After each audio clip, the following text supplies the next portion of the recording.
రటిక వ్యవసాయం సులభతరంతో పాటు లాభదాయకం కావాలని మంత్రి కొల్లు రవీంద్ర తెలిపారు. కృష్ణా జిల్లా మచిలీపట్నం నియోజకవర్గ పరిధిలో చిట్టిపాలెం గ్రామంలో పూడికతీత పనులకు మంత్రి రవీంద్ర శంకుస్థాపన చేశారు. రైతు అభివృద్ధి ధ్యేయంగా కూటమి ప్రభుత్వం పనిచేస్తోందని అన్నారు. ఇందులో భాగంగా ఖరీఫ్ సీజన్ ప్రారంభానికి ముందే కాలువలు, డ్రైన్లతో పూడికతీత పనులకు ప్రభుత్వం శ్రీకారం చుట్టిందని తెలిపారు. ఇందుకోసం మచిలీపట్నం నియోజకవర్గానికి 3.5 కోట్ల రూపాయల నిధులు మంజూరు అయ్యాయని పేర్కొన్నారు. కాలువలకు సకాలంలో నీరు విడుదల చేసి రైతులు ఎలాంటి ఇబ్బంది లేకుండా చేస్తామని మంత్రి కొల్లు వెల్లడించారు. అలాగే ముఖ్యమంత్రి గారు ఈ రాష్ట్రంలో అన్ని వ్యవస్థల్ని కూడా సక్రమంగా నడిపించడానికి ఈ 2 సంవత్సరాలుగా చాలా కార్యక్రమాలని మనం చేసుకున్నాం. అటు రోడ్లు కానీ ఇవన్నీ కూడా ఈరోజు పనులు వేగవంతంగా జరుగుతున్నాయి. అలాగే ప్రధానమైనటువంటి రైతులకి ముఖ్యమైనటువంటిది ఇరిగేషన్కి సంబంధించి గత 5 సంవత్సరాలు కూడా ఎటువంటి కనీసం ఒక పారెడు మట్టి కూడా తీసిన పరిస్థితి లేదు. జగన్మోహన్ రెడ్డి ప్రభుత్వంలో ఆనాడు ఇక్కడ మంత్రులుగా పనిచేసినటువంటి వ్యక్తులు కనీసం రైతులు ఏం ఇబ్బందులు పడుతున్నారా, రైతులకి ఏమైనా కష్టాలు ఉన్నాయని చెప్పి ఏనోడు కూడా గమనించినటువంటి పరిస్థితి లేదు. అయితే మొన్న ముఖ్యమంత్రి గారు ఇరిగేషన్ మినిస్టర్ గారికి క్లియర్ డైరెక్షన్ ఇచ్చారు. క్యాబినెట్లో కూడా ఆమోదం పొందడం జరిగింది. దగ్గర O&M కింద, అంటే ఆపరేషన్ అండ్ మేనేజ్మెంట్ కింద, మెయింటెనెన్స్ కింద దగ్గర 3 కోట్ల రూపాయలు, 1,75,00,000 ఇరిగేషన్ కాలువలకి, 1,75,00,000 డ్రైనేజీల రిపేర్లకి ఇవాళ మనకి ఇవ్వడం కూడా జరిగింది. ఆ పనులు ఈ రోజున ఇక్కడ అరిసేపల్లిలో ప్రారంభించుకోవడం జరిగింది. ఇప్పుడే ఈ కాలువ దగ్గర 6 లక్షల రూపాయలకు సంబంధించినటువంటి ఈ కాలువని, ఈ మట్టి ఏదైతే తీయాల్సినటువంటి పనులన్నీ కూడా ప్రారంభించుకోవడం కూడా జరిగింది.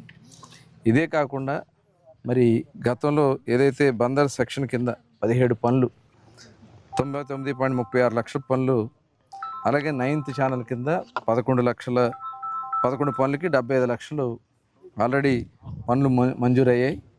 అలాగే మురుగునీటి కాలువల కింద 32 పనులకి 1,75,00,000. అంటే ఇవన్నీ కూడా ఎండాకాలంలోనే చేయడానికి నిర్ణయించుకున్నాం.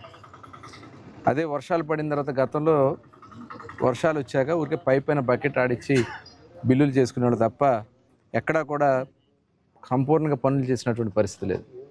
కానీ ఈ సంవత్సరం అయితే పూర్తిగా సమ్మర్లోనే పనులన్నీ కూడా కంప్లీట్ చేసి రేపు కాలువలు వదిలే నాటికి పనులు పూర్తి చేసి చూపించడం జరుగుతుంది.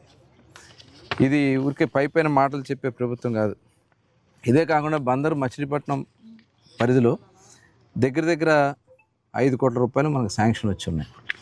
25 కోట్లు ఇరిగేషన్ కింద ఇస్తే మనకి 5 కోట్ల రూపాయలు మనం మచిలీపట్నానికి మనం తీసుకోవడం జరిగింది. అలాగే జొన్నలవారి మోడి సైఫన్ కూడా 1 కోటి రూపాయలతో, ఎందుకంటే అక్కడ ఆ సైఫన్ లేని కారణంగా చాలా ఇబ్బందులు పడేవాళ్ళు. అక్కడికి వెళ్ళినప్పుడు వాళ్ళందరూ కూడా చెప్తూ ఉండటం జరిగేది. దానికి 1 కోటి రూపాయలు జొన్నలవారి మోడి సైఫన్కి మంజూరు చేయడం జరిగింది. అలాగే రిపేర్ల కోసం దగ్గర 1,50,00,000 రూపాయలు కేటాయించడం అనేది. అలాగే డ్రైనేజ్ అవుట్ఫాల్ స్లూయిస్, ఏదైతే ఉప్పు నీరు మనకి కాలువల్లోకి ప్రవేశిస్తూ ఉంది సముద్రపు పోటు వచ్చినప్పుడు, దానికి అవుట్ఫాల్ స్లూయిస్ను కూడా దగ్గర 1 కోటి రూపాయలు ఒక మరమ్మతులకి, రిపేర్ల కోసం, షట్టర్ల రిపేర్ కోసం 1 కోటి రూపాయలు వచ్చి ఉన్నాయి. అలాగే లంకపల్లి డ్రైన్ తవ్వకానికి సంబంధించి 20 లక్షలు, అలాగే స్ట్రెచ్చర్ల మరమ్మతు కొరకు 1,30,00,000 కేటాయించడం జరిగింది.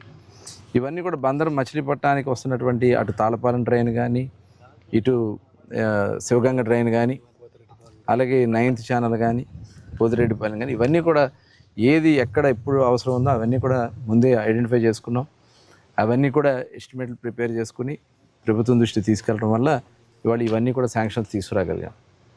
గతంలో పనిచేసినటువంటి నాయకులు ఇవాళ ప్రెస్ మీట్లు పెట్టి మాట్లాడే నాయకులు ఏ రోజన్నా ఈ కాలువల గురించి ఆలోచించారా? 5 సంవత్సరాల పాటు రైతులు పడుతున్నటువంటి ఇబ్బంది, వర్షాలు వస్తే కాలువలన్నీ కూడా ఎక్కడెక్కడ జామ్ అయిపోయి వాటర్ వెళ్ళే పరిస్థితి లేక పంటలు కోల్పోయారు. ఇవాళ ఎంత పెద్ద వర్షం పడినా ఇమ్మీడియట్గా వాటర్ డ్రైన్ అవుట్ అవ్వడానికి కావాల్సినటువంటి డ్రైనేజీలన్నీ కూడా కరెక్ట్ చేస్తున్నాం. కాబట్టి ఈ ప్రభుత్వం యొక్క పనితీరు ఏంటనేది ఒకసారి మీరు అందరూ కూడా గమనించుకోవాలి. నేను అందరినీ కూడా అడుగుతున్నాను. నీటి సంఘాలను ఏర్పాటు చేశాం. అలాగే రైతు సోదరులు అందరూ కూడా అడుగుతున్నాం, మీరందరూ కూడా దగ్గరుండి భాగస్వాములు అవ్వండి. ఆ పనులు జరుగుతున్నాయని అన్నీ కూడా పర్యవేక్షించండి.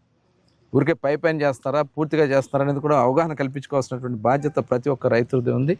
రైతులు ఏదైతే కాలువలు రిపేర్లు జరుగుతున్నాయో, పనులు జరుగుతున్నాయో అక్కడికి వెళ్ళి పర్యవేక్షించుకోవాల్సిందిగా మరొకసారి కోరుకుంటూ, ఈ ప్రభుత్వం చిత్తశుద్ధితో ఈ రాష్ట్ర అభివృద్ధి కోసం రైతాంగం పట్ల, ఎందుకంటే చూస్తున్నాం మొన్న పంటలు పండిన రైతులకి 24 గంటల్లో ధాన్యం డబ్బులు వేసాం. గతంలో నెలలు తరబడినటువంటి పరిస్థితి ఉండేది. కానీ కూటమి ప్రభుత్వంలో పంట పండి చేతికి వచ్చిన వెంటనే కోత అయిన 24 గంటల్లోనే రైతుకి అకౌంట్లో డబ్బులు వేయటమే కాకుండా, అయితే రైతాంగం కూడా కొంత గమనించాలి. యూరియా వాడకాన్ని మనం తగ్గించుకోవాల్సినటువంటి అవసరం ఉంది. యూరియా వల్ల చాలా అనారోగ్య పరిస్థితులు వస్తాయి. కాబట్టి ఎవరో కూడా అవసరానికి మించి యూరియాని వాడొద్దు. అన్ని ఏర్పాట్లు, యూరియాకి కావాల్సినటువంటి అన్ని ఏర్పాట్లు కూడా ఈ ప్రభుత్వం ఏర్పాటు చేస్తుంది. అలాగే విత్తనాలు ఏర్పాటు చేస్తుంది.